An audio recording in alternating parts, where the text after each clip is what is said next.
When creating richly developed characters in a game like Primal, the voice is just as important as the animation. When it came to casting the actors for the voiceovers, we wanted to use actors that were really going to get into the parts and really have fun with the characters. They're the kind of people that are really going to bring that character to life.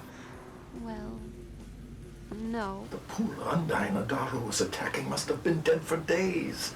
Well, if he does that to him, just think what he'd be like with us. With Jen, we needed someone that was going to be able to give us a real warmth to her character, but also be able to really get into the demon side of Jen and really let go and, you know, really sound quite fierce. And Really did? Beat the crap out of him? I think the reason that they wanted me is because I played a character called Callisto on Xena, Princess Warrior. So I knew at that point when they liked that show that this was going to be based on a strong woman and there was going to be fighting involved.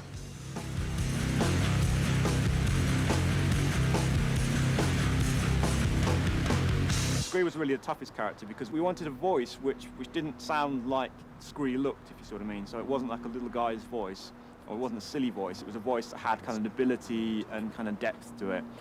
And the only voice we could really think of was inspired by a character in Babylon 5 called Chikar. And this character was played by an actor called Andreas Katsoulas. But I doubt we've seen the last of King Adaro.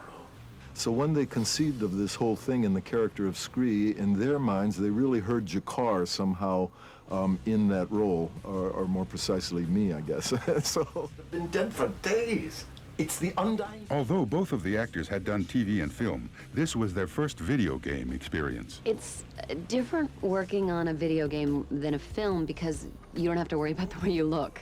It's not my body, it's not my likeness. It's just my voice, and it's my interpretation of the character. Then I get to act with Andres, and that makes it brilliant. And so you are acting, you're not just speaking or reading lines. I wouldn't want to do it without my fellow actor also working with me. I don't think I'd be able to do it as well without this ongoing relationship with Hudson, who's right there, and we really get into it together.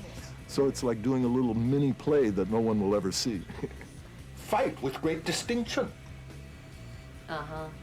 There's nothing shown to us beforehand as to what the scene will be. They gave me a breakdown on all the characters, on all the different worlds, on all the different beings in the different worlds. So we're given that, and then it's just up to our imaginations to, you know, to go with it. And then everything that they draw and animate around that, we see later. Now that they have a taste of what video games are all about, will this turn them into die-hard gamers? I've never really come into this century yet, but this might motivate me in terms of my son and my daughter as well. I think they'll both be interested in going through this together, and I wouldn't be surprised if they want me to play along with them.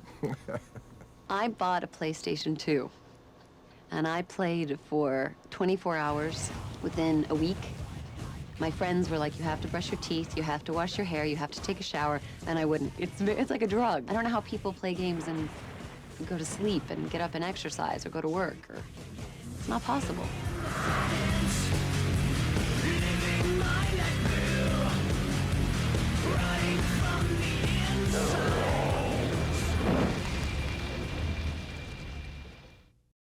PlayStation